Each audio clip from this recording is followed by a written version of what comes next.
আল্লাহ রসুল সাল্লাল্লাহু আলাইহি ওয়াসাল্লাম বলছেন সিনফান মিন উম্মতি, তার মানে আমার উম্মতের দুটো শ্রেণী, দুই প্রকার মানুষ, লাম আরাহুমা বাদ, আমি এখনো তাদেরকে দেখিনি, মানে আখেরি জামানায় আমার মৃত্যুর পরে তারা আসবে।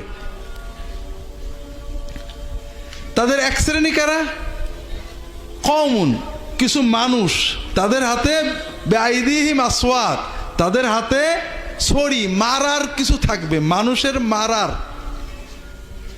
কাযনা বিল বাকার, গরুর যেমন লেজ থাকে, তাদের হাতে লাঠি, বেত, ছুরি, মানুষকে কষ্ট দেওয়ার কিছু জিনিস তাদের হাতে থাকবে।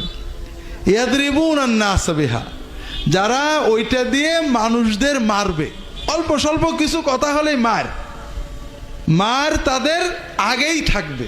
ওয়া নিসাউন কাসিয়াতুন আরিয়াতুন মাইলাতুন মুমিলাতুন রুউসুহুন্না কাআন্নাহুন্না আসনিমাতু আল ইবিল আউল বুখত। রাসূলুল্লাহ সাল্লাল্লাহু আলাইহি ওয়াসাল্লাম বলছেন, আর এরা হলো মারাওয়ালা, এক শ্রেণীর নারী থাকবে আমার উম্মতের ভিতরে, এটা দ্বিতীয় শ্রেণী,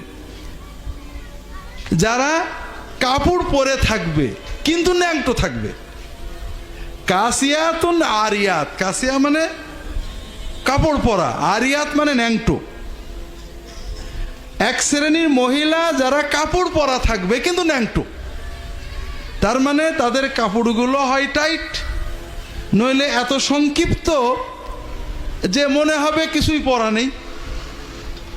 কাপড় পরেও তাদেরকে ন্যাংটোই মনে হবে। মাইলাতুন মুমিলাত, যারা হেলে দুলে চলবে এবং মানুষদেরকে খারাপ পথে টানবে, তাদের মাথার উপরে চুলগুলো এমন করে উপরে খোপা করে বাঁধবে, মনে হবে যেন উটের পিঠে যে চুট থাকে ওই রকম। এরা, এই যে আমার উম্মতের দুই শ্রেণী, এরা জান্নাতের খুশবুও পাবে না। নাউজুবিল্লাহ বলেন না। যদিও জান্নাতের খুশবু হাজার হাজার মাইল দূর থেকে পাওয়া যাবে, কিন্তু এই শ্রেণীরা এত হতভাগা, আমার উম্মত হওয়ার পরেও এরা জান্নাতের খুশবুও পাবে না।